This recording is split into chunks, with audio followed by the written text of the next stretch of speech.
ओम नमो पौंडरिक पांडुरंग बुद्धाय नमः।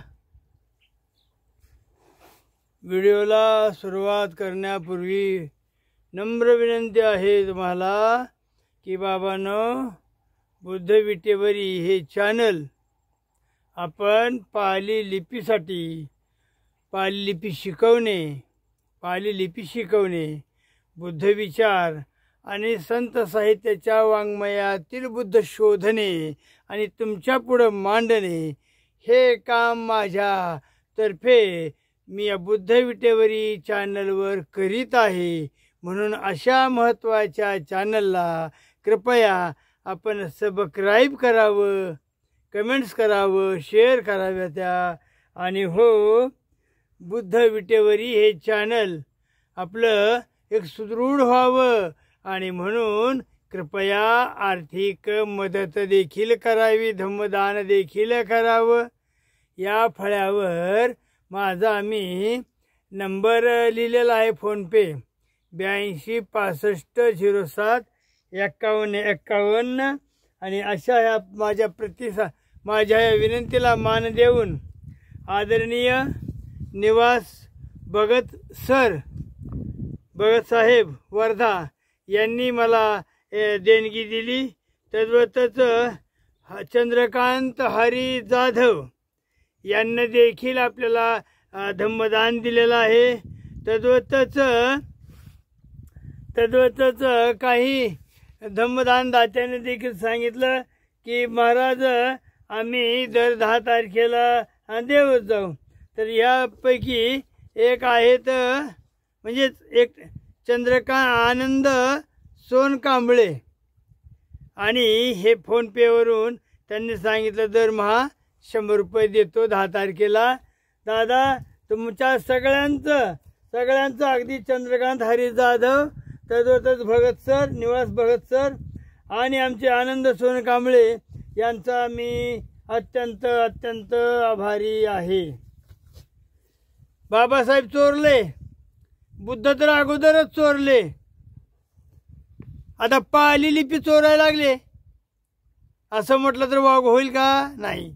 कारण एका आपल्या महत्वाच्या वाचकानं, महत्वाच्या काय याला हे जे आपण तुम्ही पाहता काय प्रेक्षक म्हणूया आपण हवंय तर चला।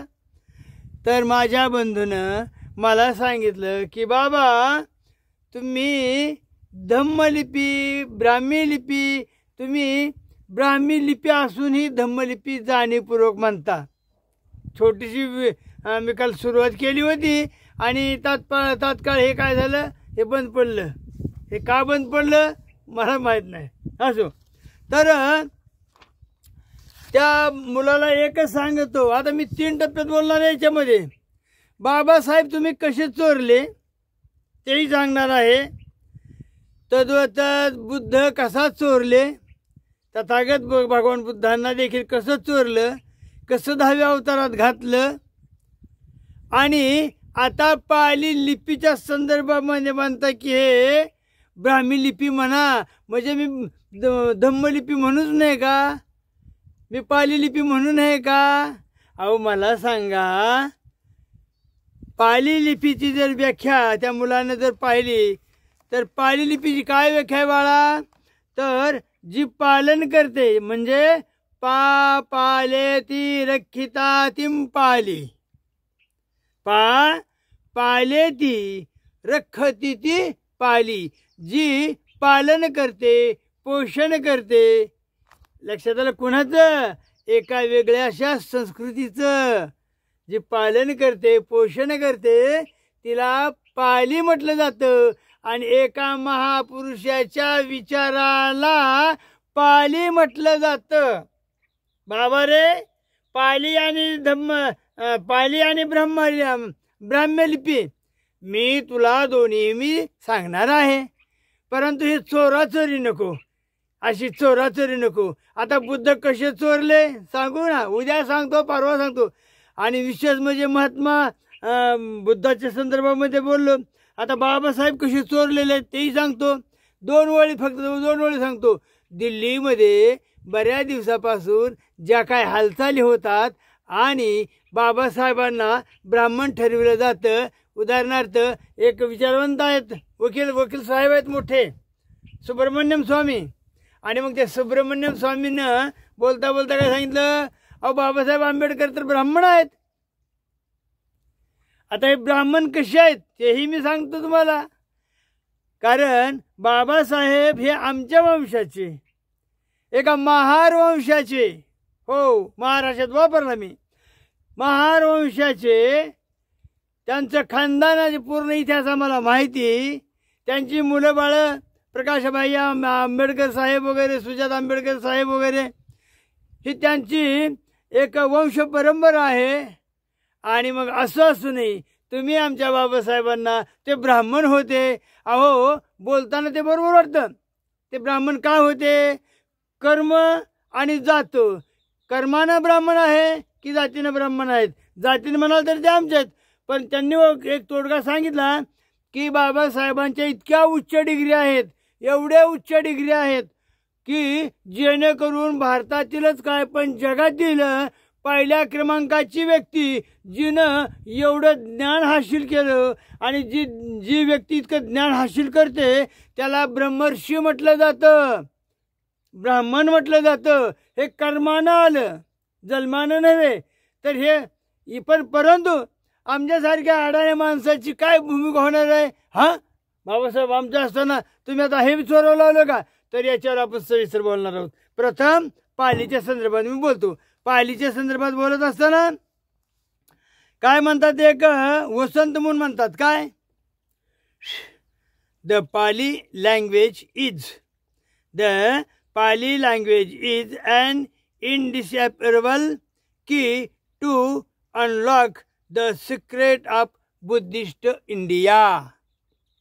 बुद्धिस्ट इंडिया काय म्हणतंय?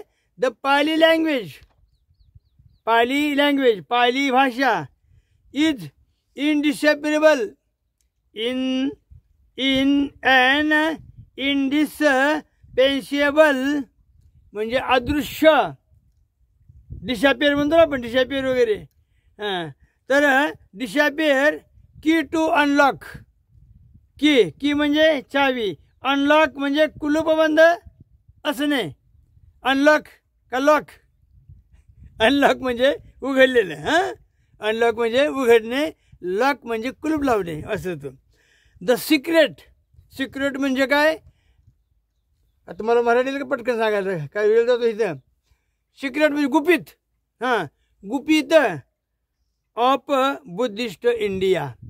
बुद्धिस्ट इंडिया बौद्धमय असलेला भारत. हां मग काय सांगितलं तर वाक्य पुन्हा लिहून घ्या. The Pali language is. आणि म्हणून माझ्या त्या बाळाला सांगतो मी, मित्रांनो, एक महत्त्वाचं अशा थोर व्यक्तीनं आपले विचार जे प्रदर्शित केलेले आहेत. पाली भाषा ही भारताचं, बुद्धमय भारताचं गुपित उलगडण्याची चावी आहे. शुद्ध मराठी. मग मी काय म्हणू? मी पालीच म्हणणार ना. बरं आता याच्यामध्ये पाली आणि ब्राह्मी याच्यामध्ये काय फरक आहे तोही सांगतो. 2 मिनटात सांगतो. टीका करणार नाही मला तुझ्यावर मी, अजिबात नाही. कारण तुला समजून सांगणार आहे की पाली म्हणजे काय, ब्राह्मी म्हणजे काय. पाली म्हणजे काय तर ज्याच्यामध्ये मोठा षटकोणाचा, शामुर्गाचा, लक्षात आलं का, ज्ञानोबाचा, क्षत्रियाचा, आई हे स्वर आणि मग सांगितलेलं मी ती व्यंजन. तर ह्या सगळ्यांचा समावेश पाली लिपीमध्ये नाही, पाली भाषेमध्ये नाही, पाली व्याकरणात नाही. तर श मोठं, शामुर्गाचा षटकोणाचा क्षत्रियाचा क्ष, ज्ञानोबाचा ज्ञ, कृष्णाचा कृ, आणखी बरीच नाव आहे ती खूप. तर ही अक्षरं पालीमध्ये नाहीत. मग ही अक्षरं तदनंतर सम्राट अशोकाच्या काळानंतर त्याच्यामध्ये थोडी मोडतोड करून, कारण पाली व्याकरणाचा मी जाणकार आहे म्हणून एवढा अधिकारीवाने बोलतोय तुम्हाला, लक्षात. तर मोडतोड करून जी भाषा बनवली गेली आणि ही अक्षर समाविष्ट केली तिची झाली ब्राह्मी. वास्तविक पाहता काय पोरण मागाशी मला काल परवा बोललो होतं खरोष्टी लिपी, आणि मग खरोष्टी लिपीमध्ये सुद्धा अशोकानं सम्राट अशोकानं आपले अभिलेख लिहिलेले आहेत. त्या मुलाला सांगतो मला जरा खरोष्टी लिपीचं सांग, जर तुझं चूक असेल तर मी तुला दुरुस्त करून देतो. खरोष्टी लिपीचे सांग मला, तुझं जर काय चुकत असेल ना तर ती दुरुस्त करून देतो मी. कुठेतरी ऐकायचं आणि काहीतरी सांगायचं. अरे अभ्यास करून सांगा रे, असं काही सांगू नका तसं येडेवाणी काहीतरी. हां बरं. तर आता ही माझी पाली भाषा, आणि पाली भाषा कशा पद्धतीने घेतलेली आहे तर तुम्हाला सांगतो. आमचं जे त्रिपिटक आहे बुद्धवचन, ज्याला आम्ही बुद्धवचन म्हणतो आम्ही, तर पण हे त्रिपिटक जे आहे ना हे संपूर्ण पाली भाषेत आहे. पाली भाषेत आहे, ब्राह्मी भाषेत नोहे. तुम्ही म्हणाल ब्राह्मी भाषा आणि पाली भाषा थोडा फरक आहे हो. तसं तर फरक ओळखूच येत नाही. तुम्हाला माहिती आहे का, बिहार राज्यामध्ये पाटलीपुत्र या ठिकाणी जे आपलं मगधांचं राज्य होतं, वेगवेगळे वंश तिथं आले, 7-10 वंश आले त्या मगधावर. काही दिवस हर्यक वंशाची राजधानी फक्त राजगिरी होती. तदनंतर बिंबिसारची राजधानी देखील राजगिरीत होती, बिहारमध्येच. परंतु बिंबिसारानंतर जे उदयन महाराज आले, साताऱ्याचे नव्हे, उदयन राजे आले, तर त्या सम्राटांनी काय केलं, राजगीरची किंवा राजगृहाची राजधानी उचलली आणि पाटलीपुत्र इथं नेली. पाटणा गंगा नदीच्या किनाऱ्यावर असणारं फार मोठं शहर आहे. त्या शहराची स्थापना देखील उदयनने केलेली आहे, हर्यक वंशातील उदयन. अलग लक्षामध्ये. तर ते मग राजधानी का बदलली गेली इतिहास तो वेगळा आहे, आता आपला विषय तो नाही. पण मला सांगायचं काय की पाली लिपी ही थोडक्यात पाहिलं तर मगध देशाची मागधी नावाची जी भाषा होती, थोडक्यात जर तुम्ही बघितलं काय, ते कशी कुठली ती आता बिहारची लोक बोलतायत बघा, ते काय होतं मला पटकन सांगता येणार नाही, पण ती हिंदी सदृश्य भाषा आहे, मागधी आहे. तर हिंदी सदृश्य भाषा आहे, नाव पटकन आहे, नाव लक्षात माझ्या. आणि त्याचे सिनेमे वगैरे मी बघतोय, त्याच्यामध्ये आता असू द्या, तो विषय वेगळा आहे. तर त्या मागधीचं स्वरूप किंवा सुधारित रूप हवंय तर ते पालीमध्ये मिळालेलं आहे, ब्राह्मीमध्ये नव्हे. आता थोडंसं ते खरोष्टी वगैरे मिसळल्यामुळं काय झालं, आता उदाहरण तुम्हाला सांगतो. सम्राट अशोकाने लेख किती लिहिले, सगळ्या भारतभर लेख आहेत, सगळ्याचे टिपणं आपल्याकडे आहेत, सगळं ह्या डोक्यात आहे, सगळं वाहून गेलं पाण्यात पण डोक्यात तरी आहे. तर हे जे लेख आहेत, मग ते लेख लिहिताना जो कामगार असेल, कलाकार, कारण प्रत्यक्षात सम्राट अशोकानं काय हातोडा आणि ते घेऊन काय असं खोदलं नाही ना, छेने हातोडे घेऊन. मग तुमच्या कर्नाटकात मध्ये जे लेख आहेत की ज्याच्यामध्ये गौतम बुद्धाचं नाव आहे, सम्राट अशोकाचं नाव आलेलं आहे, लक्षात आलं का, सांगू आपण सगळं व्यवस्थित. मग तिथं लिहिलेले लेख, त्याचा प्रभाव कशावर पडणार त्या भाषेवर, तर तिथं पडणार कन्नडीचा किंवा दक्षिण भारतीय भाषांचा, द्रविडियन भाषांचा. आणि अफगाणिस्तानीमध्ये जे लेख आहेत त्याच्यावर कशाचा प्रभाव पडणार आहे, त्याच्यावर पडणार खरोष्टीचा. म्हणजे प्रत्येक ठिकाणी जसं म्हणजे स्थल परत्वे जसा बदल होत गेलेला आहे ना, तशा पद्धतीचा बदल लेखांमध्ये लिहिलेला आहे. म्हणून ब्राह्मी आणि पाली याच्यावर जास्त संशोधन करण्यापेक्षा आपण अशा, पण ही एकच असताना, आता मी काय एक म्हणलो इथं, कारण थोडा फरक आहे, व्याकरणाचा थोडा फरक आहे. तुम्हाला माहिती आहे का, पाली व्याकरण हे कच्च्या यानानं लिहिलेलं व्याकरणावर आधारित आहे. आणि सद्यनीतीचं व्याकरण जर पाहिलं आपण, मोगलांचं जर व्याकरण जर पाहिलं आपण, तर त्याच्यावर ब्राह्मीचा प्रभाव पडतो. हे सगळं काय सांगतो तुम्हाला मी, कारण तुम्हाला माहीत व्हावं. हे कुठं तुम्हाला माहीत होणार आहे हो. एखादा जरी MA शिकलेला जरी पालीचं विद्वान जर असेल तर त्यांच्या गोष्ट ही लक्षात येणारच आहे. असू द्या, चला. तर त्रिपिटिकेमध्ये पर्याय हा शब्द जागोजाग आलेला आहे, आणि त्या पर्यायाचा शब्द काय, पालन करणे. पालन करणे.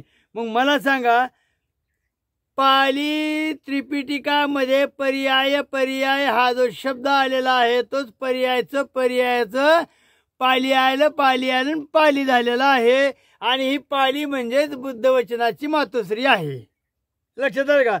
मग तुम्हाला उपदेश सांगतो म्हणजे थोडक्यात काय, भगवता अनेनं पर्यायेन धम्मोपकाशितो. भगवंताने आपला उपदेश जो प्रसारित केलेला आहे त्या पर्यायाचं अपभ्रंश कालांतरानं पाली आहे म्हणून झालेला आहे. त्यालाच सध्या बाबा हो पाली म्हणतात, हे लक्षात घ्या. आणि म्हणून या पालीचं व्याकरण जर तुम्हाला पाहिजे असेल तर हे जगदीश काश्यप नावाचे जे विद्वान आहेत त्यांनी फार मोठं व्याकरण लिहिलेलं आहे, पाली व्याकरण.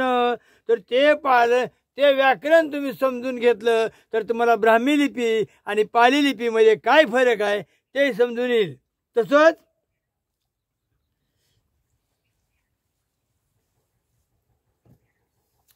बाराव्या शतकातील अभिधानपदीपिकामध्ये पाली या शब्दाचा अर्थ पंक्ती ओळ असा होतो. कशामध्ये? 12व्या शतकात म्हणजे आपल्याकडं त्यावेळी महानुभाव पंथ होता.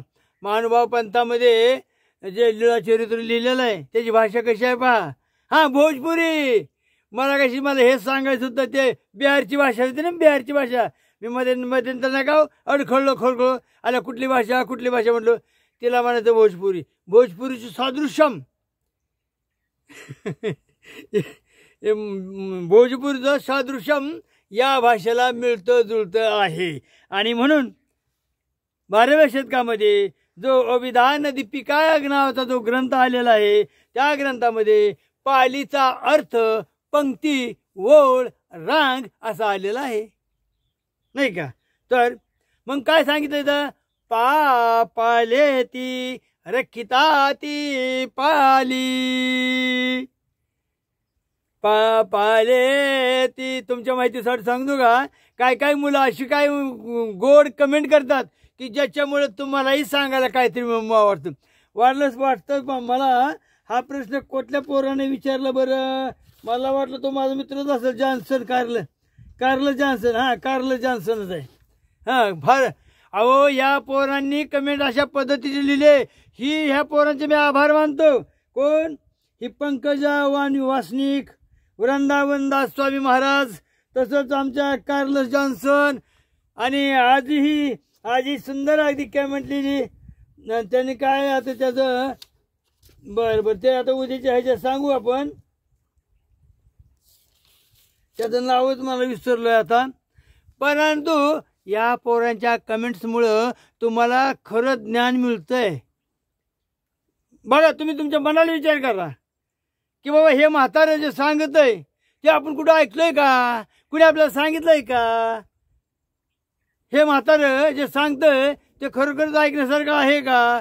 कारण हे जे माझ्या तोंडातून निघतं सगळं हे केवळ तुम्ही कळलेल्या कमेंट्समुळे निघतं बरं का, खरं सांगते मी. आणि म्हणून पाले ती रखती, ती पाली जी पालन करते, जी रक्षण करते. आणि मग मला सांगा, बुद्ध वचनाचं जे पालन केलेलं आहे ती माझी सुंदर अशी पाली भाषा आहे, पाली लिपी आहे. आणि म्हणून या सर्व लोकांना मी हात जोडून विनंती करतो तुम्हाला की बंधूंनो, पाली लिपी शिका, पाली भाषा शिका, पाली व्याकरण शिका. आणि ह्या नंबरवर मला फोन करा. कधीही तुम्हाला पालीच्या संदर्भामध्ये शिकवण्यास मी तयार आहे. भले मी मरतोय, मेलो उद्या चालेल, मला काय फरक पडत नाही त्याचा. 2 हाट्या आले, दम भरतो. आता थोडं 5-10 मिनिटच बोलू शकतो, नाही तर पुन्हा लागला हापकायला हू हा करायला, नाही का? परंतु तुमच्या सगळ्यांच्या आशीर्वादाने मी मात्र बोलण्या एवढी ताकद राहते. अर्धा तास बोलतो दादा हो. 2 हार्ट अटॅक मोठमोठी येऊन गेलेले आहेत. आणि भयंकर जरी आजार असलो तर ह्या बाबासाहेबांच्या प्रेमापोटी हो बुद्धाच्या प्रेमापोटी आणि सगळ्यात मध्ये महत्वाचे म्हणजे पाली लिपीच्या पाली भाषेच्या प्रेमापोटी आणि तुमच्या प्रेमापोटी मला देवानं बोलण्या इतपत ताकद दिलेली आहे. 15 मिनिटांमध्ये माझी ताकद संपणार आहे हेही तुम्हाला सांगतो. आणि मग पोरांनो महत्वाचं तुम्ही पाटी पेन्सिल लिहून घेता रे. असं मी बोलत असताना म्हातार काय सांगते हे म्हातार सांगते योग्य सांगते आणि असली माहिती कुठे मिळणार नाही तुम्हाला. हे बघ, लंकाधिपती रावण नव्हे न पण म्हणतात लंकाधिपती. आम्ही रामायणाच्या सिरियलमध्ये लंकाधिपती रावण लंकेश्वर वगैरे पाहिलं. जसं आपण काही विशिष्ट अशी एक पदवी असते, राष्ट्रपती असू द्यात, मुख्यमंत्री असू द्यात, पंतप्रधान असू द्यात, पद तेच असतं, व्यक्ती बदलते नाही का. परंतु तुम्हाला सांगतो लंकेवर राज्य कोणाचं होतं तर वट्टगामिणी. लिहून घ्या रे पोरांनो, लिहून घ्यायचं अशा गोष्टी. हे तुम्हाला कोणी सांगितलं नाही. वट्टगामिणीच्या काळामध्ये म्हणजे इसवी सन पूर्व 55च्या सुमाराला लिहिलं का रे? लिहा. लंकाधिपती वट्टगामिनीच्या काळामध्ये इसवी सन पूर्व 55च्या सुमाराला श्रीलंकेतील मताले जवळच्या अलुविहारे येथे त्रिपिटक लिहिण्यात आलेलं आहे. कोणी विचारलं तर हे सांग, ठोकून द्या. ठोकून म्हणजे खोटं नव्हे नाही, पुन्हा काहीतरी होईल मात्रामध्ये ठोकू द्या असं नाही. बाळांनो, आज आपण जिला पाली भाषा म्हणतो ती बुद्धकालीन भारतात बोलली जाणारी मगधाची भाषा होती. तिला मगध म्हणा, मागधी म्हणा, निरुक्ती, मागधी आणि मागधी असं आपण त्याचं म्हणतो. पाली व्याकरणकार मी सांगितलं पण पुन्हा सांगतोय तुम्हाला. ते पाली व्याकरणकार कच्चायन, जे कच्चायन होऊन गेले व्याकरणकार, त्यांची मूळ भाषा म्हणजेच पाली. आणि पाली याचा अर्थ त्यांनी काय घेतला पुन्हा बुद्धवचन असा घेतलेला आहे. त्याला तुम्हाला आश्चर्य वाटतं देऊ नका, त्याला महाराष्ट्री देखील म्हटलं जातं. हो, म्हटलं जातं. कारण का महाराष्ट्राची मराठी भाषा सांगू का थोडक्यात.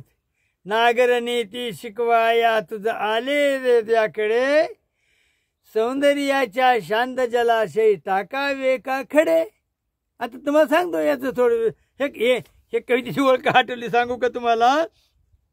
तर आमची मराठी भाषा देवनागरी आहे.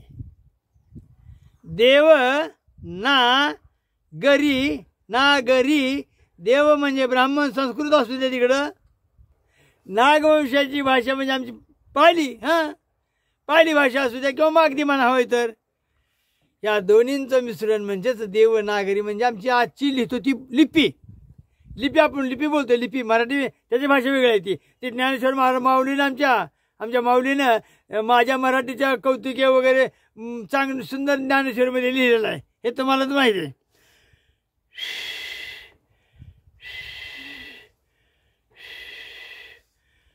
दम लागला तरी थांबून पण पुरं करतो, आजचा अध्याय पुरा करतो.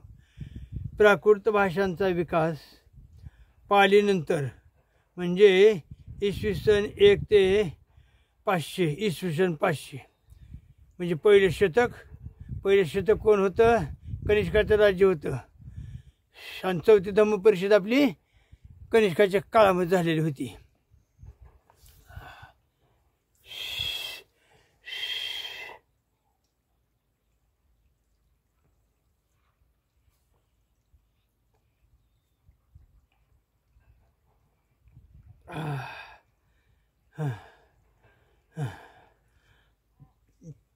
आणि मग प्राकृत भाषेतून थोडंसं मिश्रण तसं अनेक भाषांत झालेलं आहे बाबांनो. वेगळं असं मला करताच येणार नाही. कारण काय मागधी अवंती, प्राची, सुरसेन आणि आमची महाराष्ट्राची आणि जैनांची अर्धमागधी. वाल्मिकी भाषा आहेत बरं का. दाक्षिणाची म्हणजे लाटी पैशाची, अशा अनेक प्राकृत भाषा आहेत. आता तुम्हाला थोडक्यात सांगू का, कोणाच्या जातीवर मी बोलत नाही बरं का बाबांनो. आपल्या महाराष्ट्रामध्ये वडार समाजाची भाषा आहे वेगळी, लिपी आहे का? हां मला सांगा, मी आता पटपट सांगतो. आता आमचे माझे काही पारधी बांधव भाषा बोलतात. पारधी बांधव परंपरेने आलेली भाषा आहे ती. लिपी आहे का? नाही. आमचे वडबंधू झालं वडरी भाषा ज्याला आपण म्हणतो तो, लिपी आहे का त्याला? नाही. मराठी भाषा आहे, मराठीला लिपी आहे का? आहे. कुठली? देवनागरी. इंग्रजी भाषेची लिपी कुठली? रोमन. लक्षात आलं का? पाली भाषेची लिपी कुठली? आता तुम्ही देवनागरीत म्हणाल, पण तसे नाही बाबा. पाली लिपी सुद्धा ही स्वतंत्र लिपी आहे. हो, तिचा समावेश बांगलादेशाची लिपी कुठली आहे? आपल्या बंगालची लिपी बघा तुम्ही. हां पुन्हा हे आमची कर्नाटकची लिपी, ते जिलेबी टाकलेली. तमिळनाडूची वेगळीच. अशा पद्धतीनं आपला महाराष्ट्राच्या सोलापूर जिल्ह्यामध्ये सोडला तर खाली भाषेची लिपी वेगळी आहे. सोलापूर आमच्या जिल्ह्यापासून पुणे वगैरे असं मुंबईपर्यंत जर गेलं, हे देवनागरी, हे भुसावळ, त्याच्यात आणखी फरक आहे. तुम्ही म्हणाल ते अहिराणी वगैरे काय आहे. पुन्हा म्हणाल ते खानदेशी भाषा वेगळीच आहे, नगरी भाषा वेगळीच आहे, पंढरपूर भाषा वेगळीच आहे, कोल्हापूरची ट्युनिंग वेगळीच आहे, आमच्या सोलापूरची ट्युनिंग वेगळीच आहे. ट्युनिंग वेगळी आहे, भाषा एकच आहे, लिपी देवनागरी. मग देवनागरी कुठं कुठं आहे वापरली जाते? तर महाराष्ट्राच्या सोलापूरपासून ते अगदी दिल्लीपर्यंत देवनागरी लिपी आहे. कारण देवनागरी लिपीमध्ये तुम्हाला संस्कृत लिहिता येतं. देवनागरी लिपीमध्ये तुम्हाला थोडासा फरक करून गुजराती लिहिता येतं, मध्य प्रदेशाची हिंदी लिहिता येते, अनेक सौर भाषा लिहिता येतात. म्हणून ही लिपी देवनागरी. लिपी ही वेगळी असते. लिपी ही लिहिण्यात जास्त,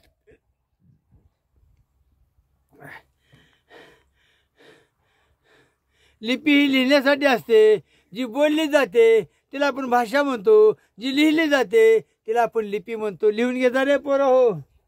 मात्र मरायला लागले तुम्हाला सांगून सांगून, तरी तुम्ही काय तुमच्या डोक्याचा काय फरक पडतोय का नाही? काय करायचं तर शिका. काही सर मी बोंबलं तर फिरताला का हो.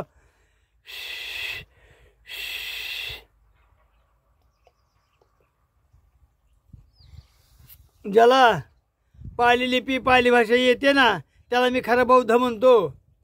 हो मी बुद्ध आहे, मी बुद्धाच्या वंशाचा आहे, बाबासाहेबांच्या रक्ताचा मीच आहे. लक्षात आलं का? एवढं तळमळीने का सांगतो? कारण बुद्धाचा उगम आणि जैनांचा उगम ज्या बिहारमध्ये झाला तो जैन समाज कुठं आहे आणि आमचा बुद्ध समाज कुणीकडे आहे? किती दारिद्र्य आहे आमच्या बुद्ध समाजामध्ये.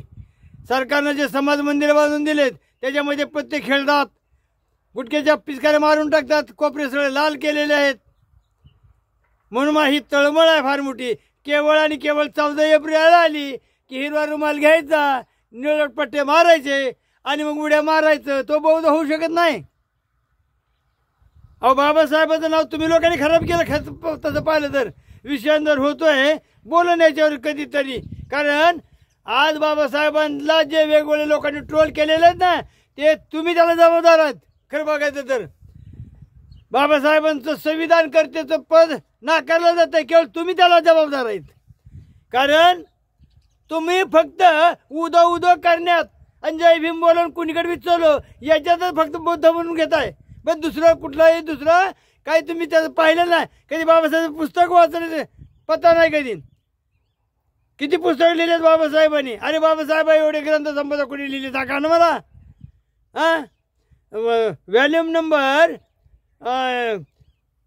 जो तुम्ही पाली भाषेला पाली, आता ही पाली लिपी जी आहे ना आमची, पाली व्याकरण वगैरे, मी बाबासाहेबांचे पाली व्याकरण फॉलो करत असतो. लक्षात घ्या तुम्ही. बाबासाहेब हे पाली लिपीमध्ये पाली भाषेमध्ये सुद्धा तज्ज्ञ होते, अत्यंत तज्ज्ञ होते. काही लोक म्हणतील बाबासाहेबांना काय संस्कृती येत होती काय? त्यांना शाळेच्या बाहेर काढलं होतं, संस्कृत शिकवून दिली होती आणि म्हणून त्यांनी पारशी भाषा घेतली ती. अरे घेऊ दे बाबा, परंतु बाबासाहेबांनी प्रत्यक्षात अभ्यास करून पाली लिपी सुद्धा शिकवलेली आहे. अरे उद्या जर तुम्ही कन्व्हर्टेड झाले मुस्लिमामध्ये तर तुम्हाला अरबी भाषा उर्दू भाषा येते, ते शिकवतात तुम्हाला लोकांना. मग आता बाबासाहेबांनी, आता दुर्दैव आमचं आहे की बाबासाहेब आमच्या नशिबानं फक्त 2च महिने जगले धर्मांतरानंतर. तदनंतर बाबासाहेबांचं महापरिनिर्वाण झालं आणि प्रत्येकाने काय केलं, तुकडे उचलले आणि पळाले आपापल्या तंबूमध्ये आणि समाज तसंच बोंबलत गेला. पोट तिडकीनं बोलावं लागते. विषयांतर होत आहे, मला माहिती आहे, मला माफ करा ह्या गोष्टीवर, पण बोलावं लागते.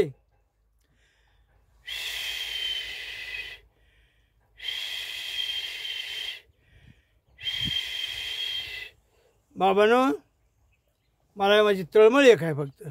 ती तळमळ आहे, ती तळमळ एकच आहे की तुम्ही फक्त अभ्यास भरपूर करा.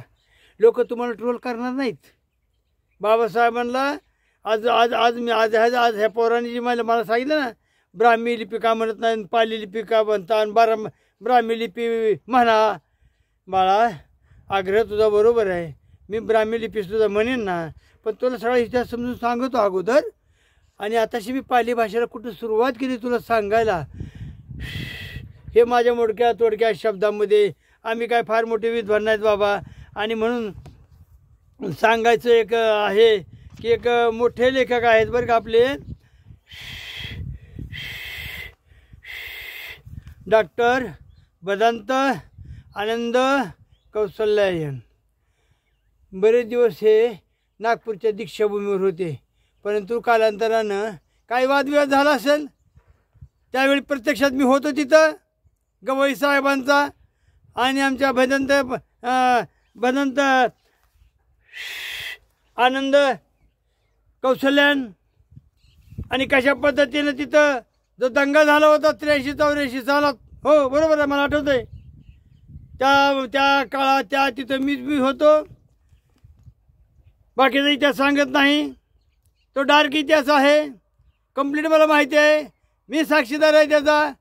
पण आमच्या भदंत आनंद कौशल्यानं दीक्षाभूमी का सोडली आणि कामठीला जाऊन बुद्धभूमी का निर्माण केली, हा पूर्ण इतिहास आपल्याकडं आहे.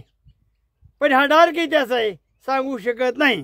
चला, पण आमच्या मला हे ओघाने का आलं तर डॉक्टर भदंत आनंद कौशल्यायन यांनी एक सुंदर असं पुस्तक लिहिलेलं आहे, पाली 31 दिवसात तुम्ही शिकू शकाल पाली. हां, अगदी तुमचं शिक्षण जर 6वी 7वी 8वी 10वी जर झाले असेल ना, ग्रॅज्युएशन असल्यानंतर तर गोष्ट उत्तम. पण ज्याला कमीत कमी 10वीचं व्याकरण येतो, 10वीचं मराठीचं व्याकरण, तर ती व्याकरण जर तेवढंच ज्ञान असेल ना, तर पुढलं पाली लिपीचं व्याकरण वगैरे मी शिकवत जाईन तुम्हाला. मला फक्त संपर्क साधावा बनव आणि मला काय देऊ घेऊ नका. तर मग तुम्ही म्हणता म्हाताऱ्याने इथं फोन नंबर लिहिलं, पे फोन नंबर. अरे कोणी देवो अथवा न देवो, माझा काय तुमच्यावर हे आहे का? हां, पण पाली लिपी शिकवतो म्हणून मी दान घेणार नाही, कारण हे एवढं माझं बुद्ध कार्य आहे. माझ्या पालीसाठी मी अगदी माझा जीव पणाला लावणार आहे. आणि धन द्रव्य तर दे सोडून, मी म्हातारा माणूस जरी असलो आणि उद्याच्या पिठाची मला पंचायत जरी असली, फार अशी म्हणजे श्रीमंत थाट वगैरे नाही रे बाबांनो, एक गरीब शेतकरी आहे मी किती जरी केलं तरी. तर त्या हां, एक मला असं एक कमेंट्स आली होती आणि ती कमेंट काय होती माहिती आहे का, भगवद्गीता कुणी लिहिली. आता काही एवढं काय डिटेल बोलत नाही, उद्याच्याला बोलन तर त्याला सांगतो बाबा,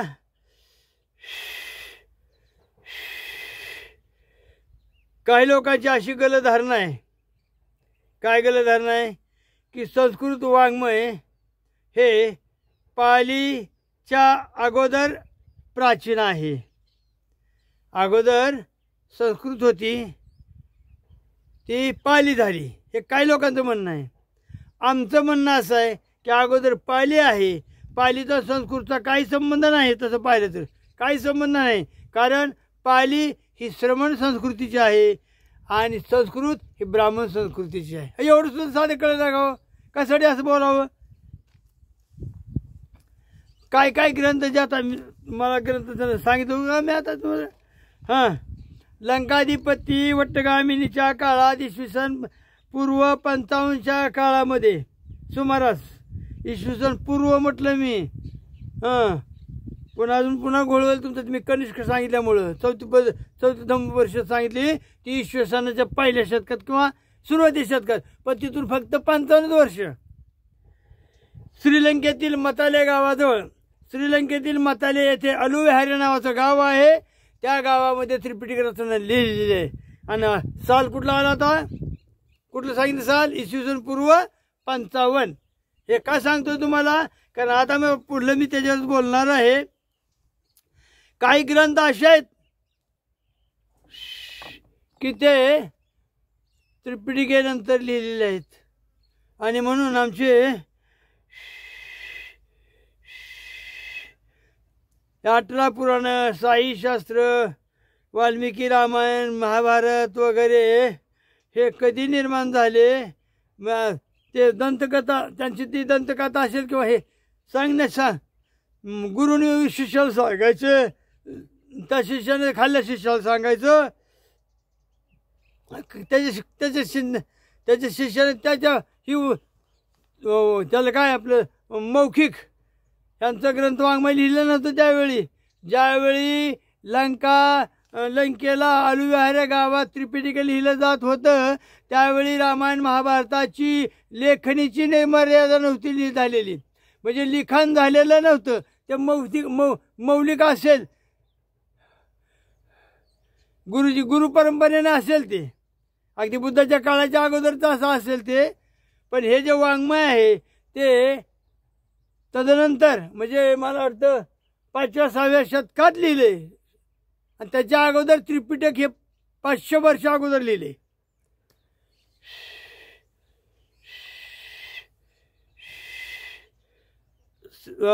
भगवद्गीता जी आहे, भगवद्गीता ती महाभारताचा एक भाग आहे भगवद्गीता. त्याच्यामुळं भगवद्गीता ही स्वतंत्र अशी लिहिलेली नाही, परंतु एका कोणीतरी नामा नावाच्या लेखकानं, अज्ञात नाव धरा, नामा नावाच्या लेखकानं तो पाठ काढला आणि त्याची भगवद्गीता बनवली. आता भगवद्गीतेचं वैशिष्ट्य काय, तर भगवद्गीतेचं वैशिष्ट्य आहे की ज्यावेळी अर्जुन हातभर होऊन बसला होता त्यावेळी भगवान श्रीकृष्णाने त्याला उपदेश दिला. तो 18 अध्यायाचा आहे, आणि अशा पद्धतीने ती भगवद्गीता तिथं निर्माण झालेली आहे. जीवनाचा संदेश वगैरे, मला वाटतं काल मी बोललो काय काय पोरं म्हणली धम्मपदावर धम्मपद हे काय भगवद्गीता ही धम्मपदाची कॉपी आहे. दसना रे बाळा, इतकं नाही सांग, केवळ तुला ते 4थ्या अध्यायातलं दिसलं असेल.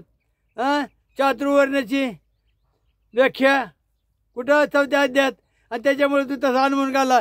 पूर्ण गीता वाचली का कधी?